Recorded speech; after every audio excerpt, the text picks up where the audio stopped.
There was a massive upset in St. Andrew, there was another big one in St. Catherine, and Cavalier avoided one of their own in Kingston.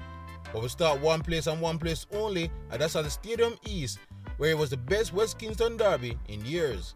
This is Match Week 22 review show. Yes people, welcome back to Champion Fan.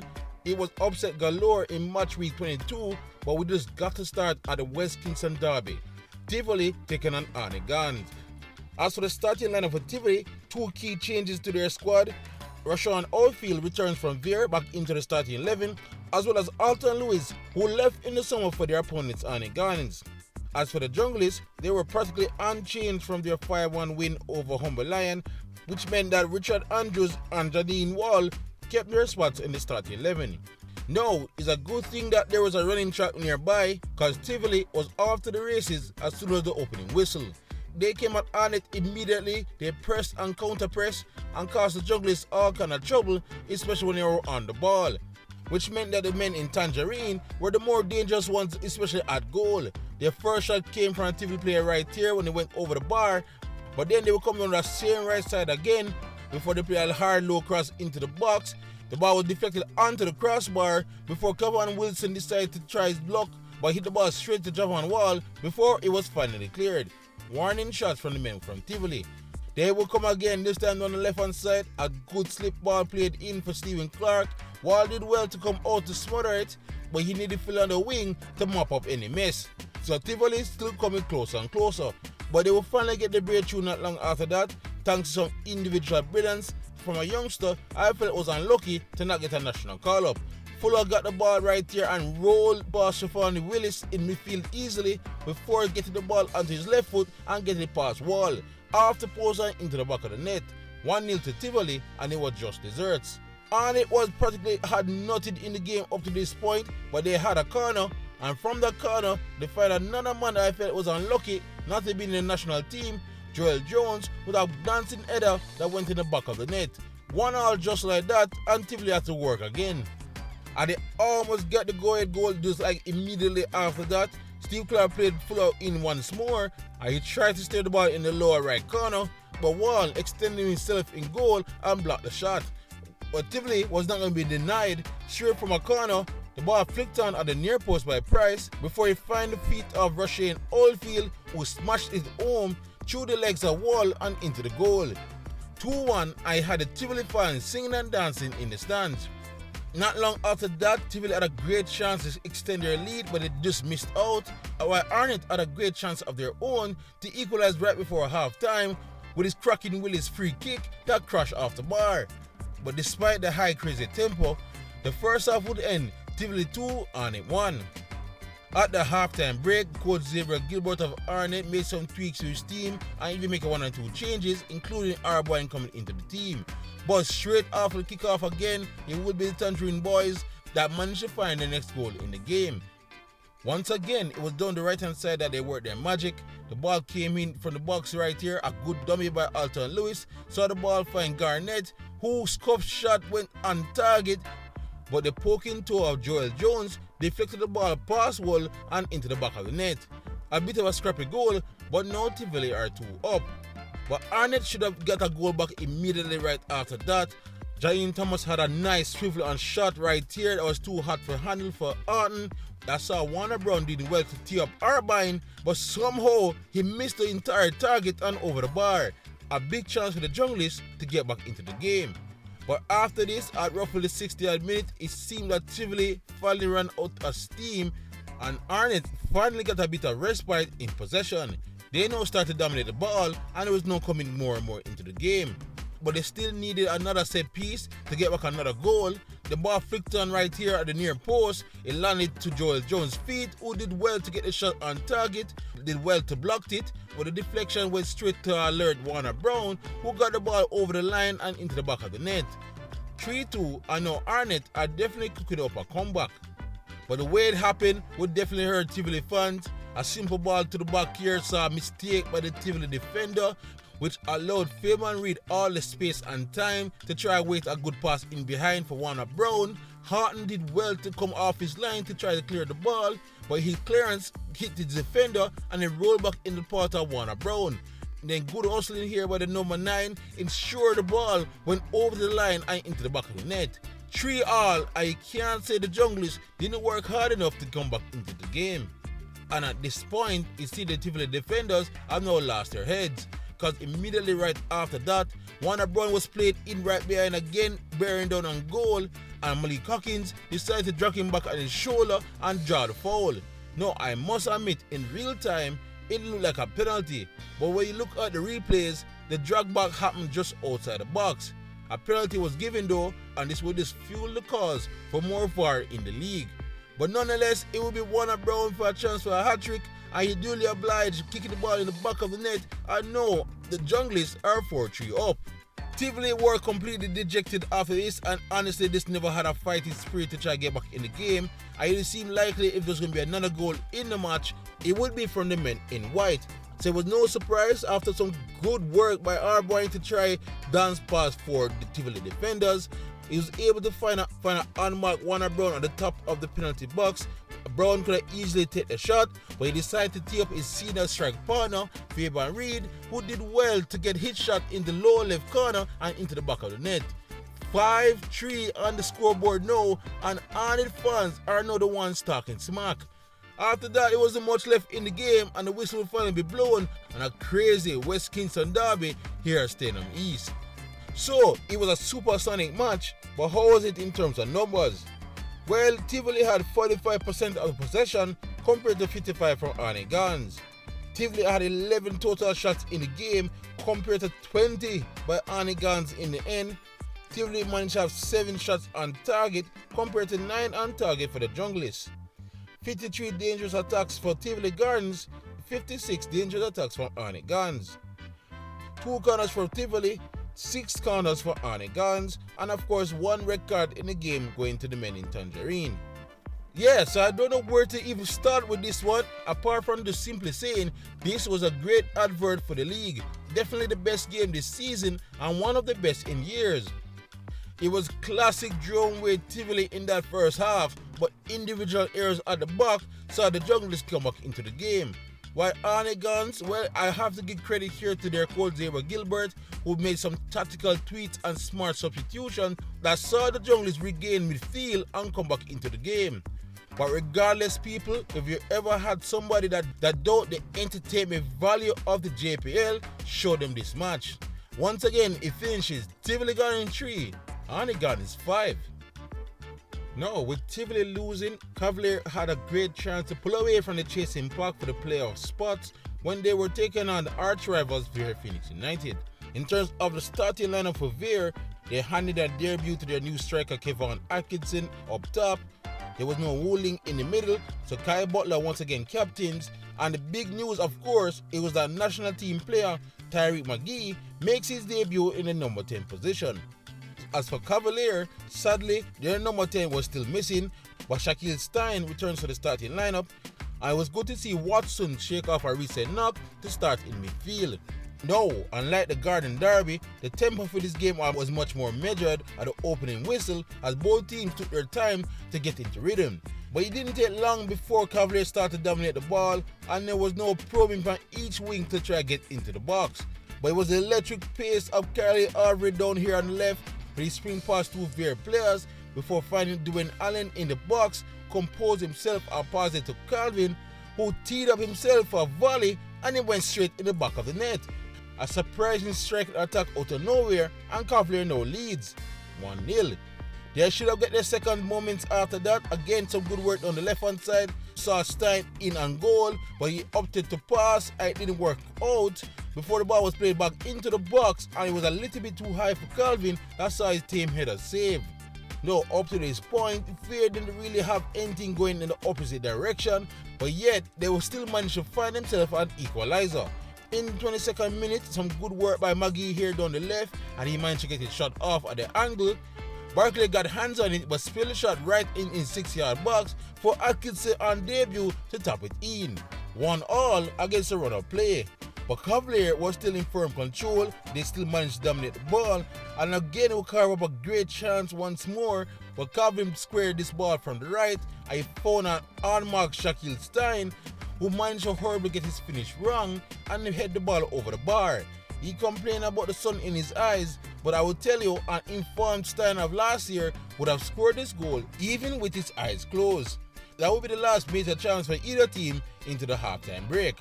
Second half though, Cavalier started out just as strong and would manage to get themselves a free kick just outside the box. Now King did well to disguise his free kick shot into a good dink in behind, and Calvin did well to head across the 6-yard box for Adrian Reed, but he water needed and missed the ball completely. A big let up right there for Vere Phoenix United. But it wouldn't take long before Cavalier would find a go-ahead goal, another set piece, this time another corner from Dwayne Allen that went at the near post, and it was Shaquille Stein with an amazing glancing header that saw it bounce into the back of the net. 2-1, and oh my, did Shaquille Stein needed that goal to get his confidence going. Immediately after the goal, Rudolph Speed made some numerous changes that took a sting out of the attack somewhat, and now saw Vere all of a sudden finally had a spell of possession of their own. But Cavalier seemed that they were in cruise control and was not in any danger until Richard King did this moment of madness where he called his own defense to be in a whole heap of trouble, but lucky for them, Vere was not sharp enough to take advantage. That would be their last big chance to get anything out of this game, as Cavalier were smartly manage the game right after that and see out the result to get their 3 points at the Stadium East. So you could say a smart tactical game by Cavalier, but how was it in terms of numbers? Well, as I said to you, no surprise that they dominate possession. They had 64% of it all compared to Vere Phoenix United's 36%. Vere only managed 4 total shots in the game as they basically were outplayed, while Cavalier managed to have 11 total shots. They were much more even with shots on target though. Vere managed 2 on target, while Cavalier managed 3 on target. Vere only managed 32 dangerous attacks in the game, while Cavalier had 75, just to show how dominant they were in this match.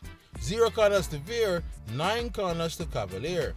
Alright, let's start with Rudolph Speed's team. This was a much needed victory for the Duncan Destroyers, and it came at the right time going into the international break.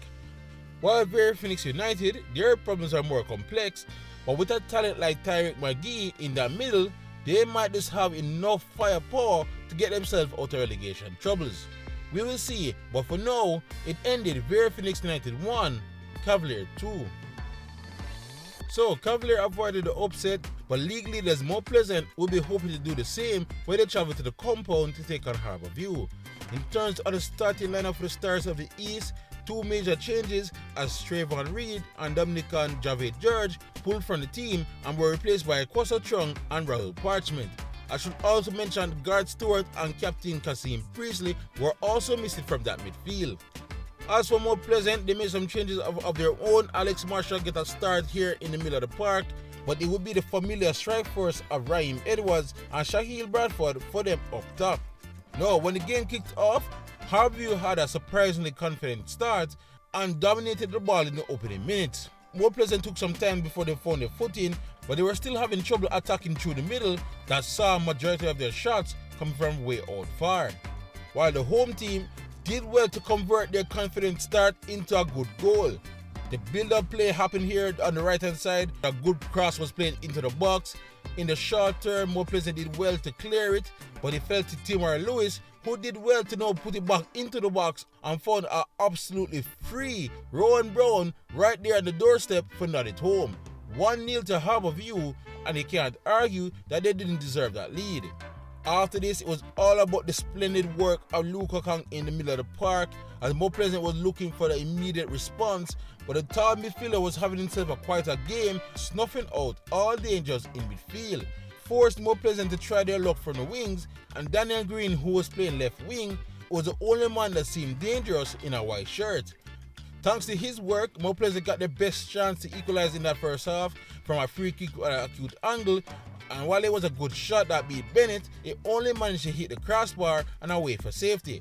But some form of encouragement for Mount Pleasant. But Harbour View was not perturbed, as I said to you, they limited Mount Pleasant chances in the middle of the park before they found themselves another goal to extend their lead.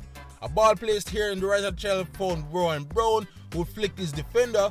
Colorado Murray took over and drew Shaquan Davis into a save outside his goal, the ball popped up into the back post and unlucky Akwasa Chung was right there to nod it home right at the line and give Harbour a 2-0 lead. I'm quite sure the rest of the league were just simply stunned at this result at the moment.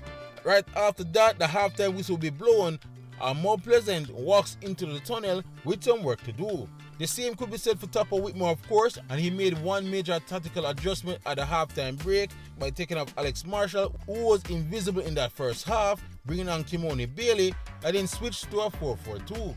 And right at the start of the second half, it seemed the switch-up worked, as they were now creating some decent half chances that Harbour did just enough to keep themselves out of danger.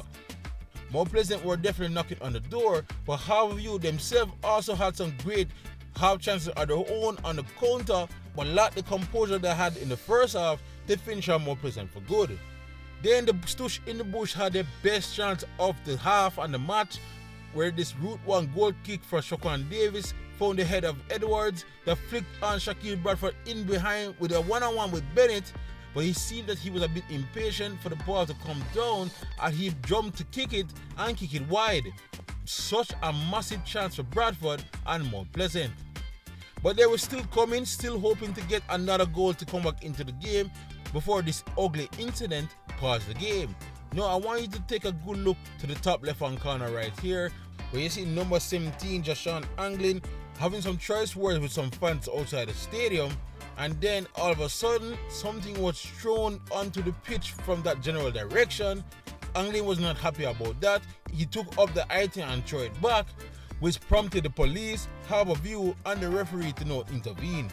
And after a quick meeting between the linesman and the centre ref, they decided to give Anglin the red card for retaliating, and the man they called Rooney was not very happy with that decision. Nonetheless, More Pleasant were now down to 10 men with 9 minutes to go to try to get 2 goals back into the game. And they had to wait all the way into the 99th minute before Daniel Green get this ball here from the left hand side to untuck his shot past Bennett in goal to finally get something for More Pleasant on the board.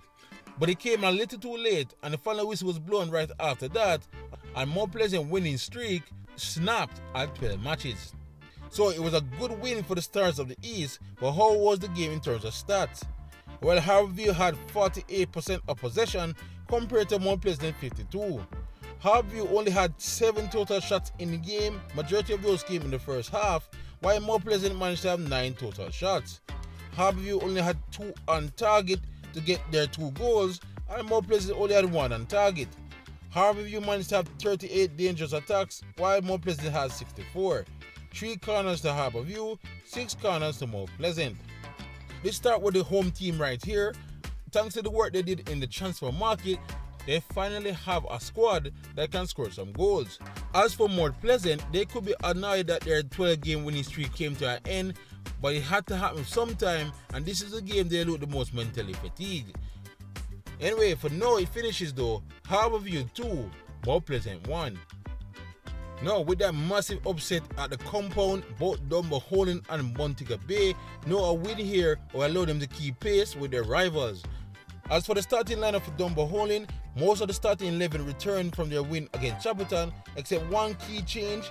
Captain Ricardo Thomas was sold on deadline day, which meant that Nicola Christian was in the starting 11 and he wears the captain's armband. As for Montego Bay, they made 2 key changes to their squad. Jordan Brito is in at defense, as well as Johan Redley is in attack after scoring last week. Now, when the game started, it was a decent start from Montego Bay.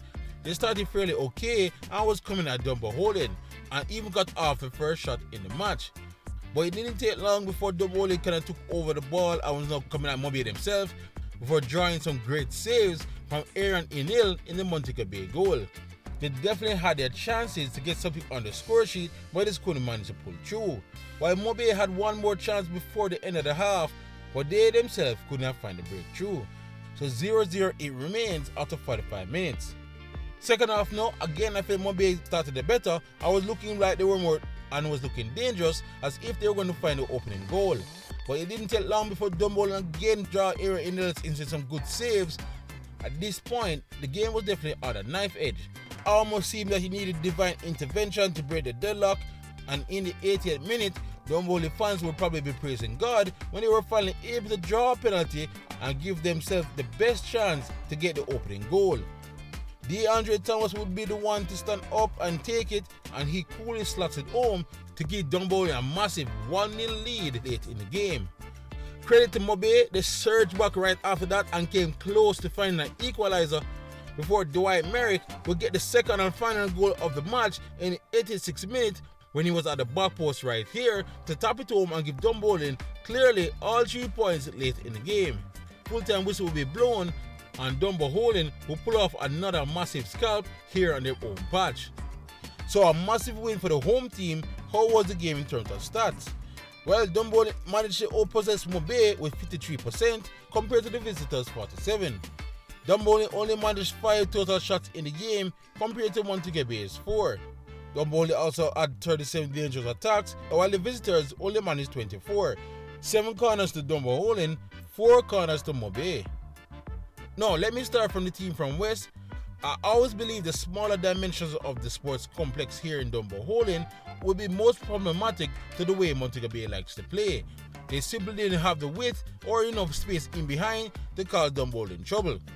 While the home team was simply solid in their defense and was looking good in attack as well, and was fully deserving of this massive upset right here at home.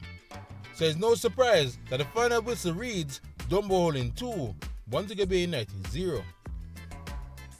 Now, with both Dunbeholden and Harbourview winning, Chapelton would like a victory here to stay further away from the relegation fight. They will be taking on their arch rivals Racing United, who are looking for their 4th win in a row. In terms of the starting lineup for the Maroons, an unfortunate injury to Prince Daniel Smith in warm-up saw Jovel Plunkett in goal, and there was also a first start for new signee Marlon Allen. As for Racing United, they were practically unchanged, which meant Ashiki Swearing once again kept his spot in goal. So at the start of the game, Chapelton started the better on the ball, but the first chance of the match would actually fell to the men in yellow. From the corner right here, the ball was played into the box. It landed neatly for Nikhil Ellis, whose swivel shot just missed the upright. But Chapelton were definitely the ones more in control after that and were now carving up some decent chances of their own. They even managed to hit the crossbar with a 20-yard shot. They would come closer moments after that from a free kick that seemed to go through the wall. It was a good save by Swearing down to his left, even a better one to stop the rebound. Chapelton would keep coming at Racing, but no matter how much they tried, they simply could not manage to get a goal on the scoreboard. 0-0 at the half. Second half now, and Racing would once again start the half a bit sloppy and allowed Chapelton with a half a chance in the early proceedings. But then the game was turned on its head as Racing finally come into their own and was now looking the more goal dangerous. They had a nice chance right here on the right hand side, but Biggs couldn't keep his shot on target before they finally found the breakthrough goal through substitute Rashane Myrie, who had time to carry the ball up closer to the box before cracking a shot, and he got past Plunkett into the back of the net. A good goal from Racing, but I would have wanted more of an effort from Plunkett in goal. But credit to Chapelton, who were second best the entire second half, finally found their feet and will start to come at Racing again. It didn't take long before they even got the equalizer. A couple of headers saw the ball finding Daniel Watson at the left hand side before he triggered a good shot that went through some bodies and through the legs with Ashiki Swearing. And just like that, it was parity once again. In fact, Chapelton should even had the go-ahead goal. Moments after that, Leon Williams was played in with a big chance to give them the go-ahead goal, but he floated his shot over the bar. Massive chance for the Maroons to take the lead. And while you could say Racing's recent 3-game winning streak was a team effort, but it was no surprise that their 2 best players, Biggs and Ellis, are also on such good form. They will combine again for the Stallions to find a winner. Biggs did some good twinkle toe dancing moves right here before playing Ellis in on the right hand channel before he composed himself and pulled off a neat finish at the near post, past Plunkett and into the back of the net. 2-1, and now Racing were off and going and coming closer to our 4th win in a row. They had a bit of nervous moments in the end as Chapelton regained control of the ball and were desperate to try and get back an equalizer, but they would not manage to pull it off, and Racing will hear the full-time whistle and were not able to celebrate another 3 points. So the game seemed fairly even apart from some special moments for Racing. How was it in terms of numbers? Chapelton had 48% of possession compared to 52% by Racing. Chapelton managed to have 11 total shots in the game. Majority of that came from their first half dominance, while Racing only managed 6 total shots. 4 shots were on target for the Maroons and 3 shots were on target for Racing. 82 dangerous attacks to Chapelton, 80 dangerous attacks for Racing United. 2 corners to the Maroons, 4 corners to Racing United. So yeah, it was a close game by both teams. It was fairly even, but Racing just have their special players at the moment that just simply managed to give them the win. But the Maroons though, with back-to-back losses, have some work to do to make sure they don't get drawn in a relegation fight. But for now, it finishes Chapelton 1, Racing United 2. Now onto our next game. With so many upsets happening in match week 22, Molynes was hoping to do the same when they take on Portmore United. In terms of the starting lineup for Portmore, Cardell Bembu kept his spot in the starting 11. We saw Romain Howell once again, and youngster George Headley was also back in the team. As for Molynes, Clear Clark will be the main man up top as he kept his spot. Steve Barnett gets a game against his former employers, and Jerry Neal Jr. starts his second game in a row. No, when the game was kicked off, Portmore would get the first shot on target, but it was a weak one from Rasheen Small, and then after that, the entire first half will really be down to the Lions. They will carve up some big chances just like this one right here for Leo Campbell, who somehow, someway missed the target. He will get another shot off right here in the 6-yard box, but he only managed to find Benjamin Williams and not the back of the net. But you have to keep trying and keep going, and that's what Clear Clark did. And when Jay Jemison played the simple ball across the 6-yard box, he made no mistake this time and gave the Lions the opening goal in the 36th minute. But the way they played, you felt they should have way more entering the halftime break. Second half though, they came out swinging once more and even almost get the second goal early. Portmore made a mistake at the back and honestly made a good low shot at target, but they only managed to hit the post. But Molynes once again remained the ones in control. So Rudolph Austin, staring down to defeat, just had to do something. He made a big change. He took off Cardell Benbow and bring on Shaquille Henry as well as Orlando Russell, and the latter will end up free up Ziminis on the right hand side. And the two men will team up to give Portmore the equalizer. Ziminis coming down right here, saw Henry in the middle of the box. The ball flicked up in the air, but Henry Desire saw he reach even before his own teammate get over a scruffy shot that somewhat trickled into the back of the net. 1-1, and no Portmore are the ones with all the momentum. They kept on coming, and eventually they will find the winner in the 89th minute. Just look at this peach of a cross by Tariq Ziminis, and then look at the great diving header by Orlando Russell. The nutty pass to Harrison in goal and into the back of the net. 2-1 to Portmore, and you could say there's no way they will be losing these 3 points, no. And they will be right, as the full-time whistle will be blown not long after that, and Portmore avoided a massive upset to get all 3 points. So it was a tough game for Molynes after their early dominance, but how was the game in terms of stats? Well, Portmore, because of how they played in their second half, had 63% of possession compared to 37% from Molynes.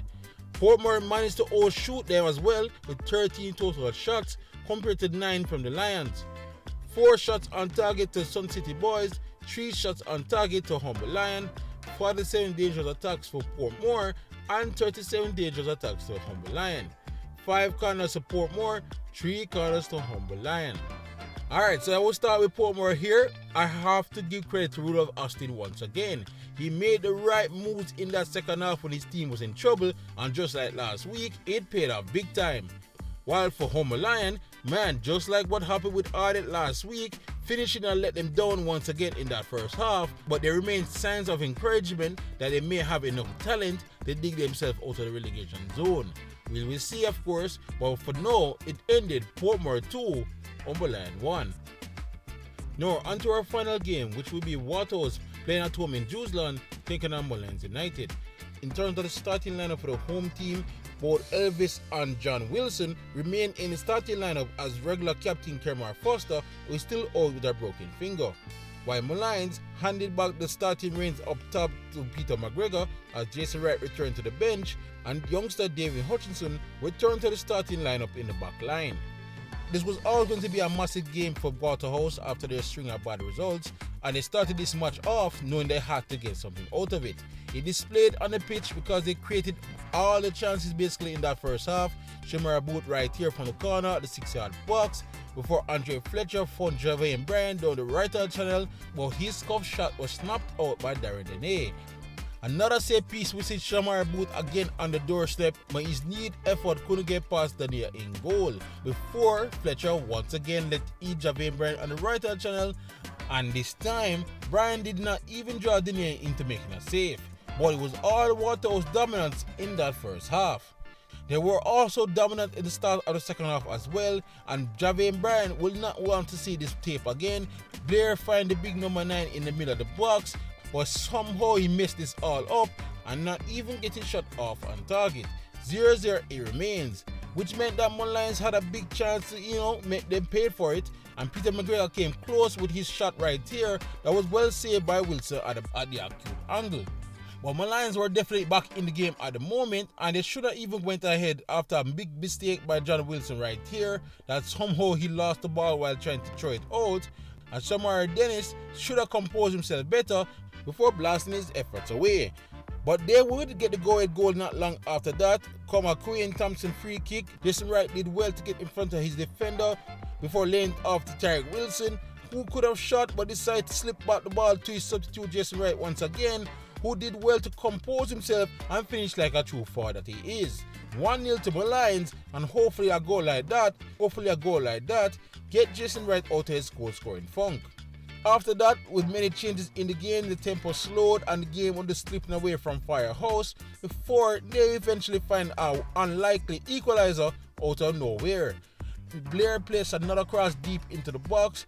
Darren Dene made the bad mistake of deciding to try and catch it. Bygrave was too strong for him and was able to just volley the ball home into the empty net. 1-1, and it was a bit of controversy, but you look at the replay, he could really say that would have been a soft foul if it was called in the favor of Molynes. But no team would end up finding a winner after that, and the game would finally be called at 1-1 apiece.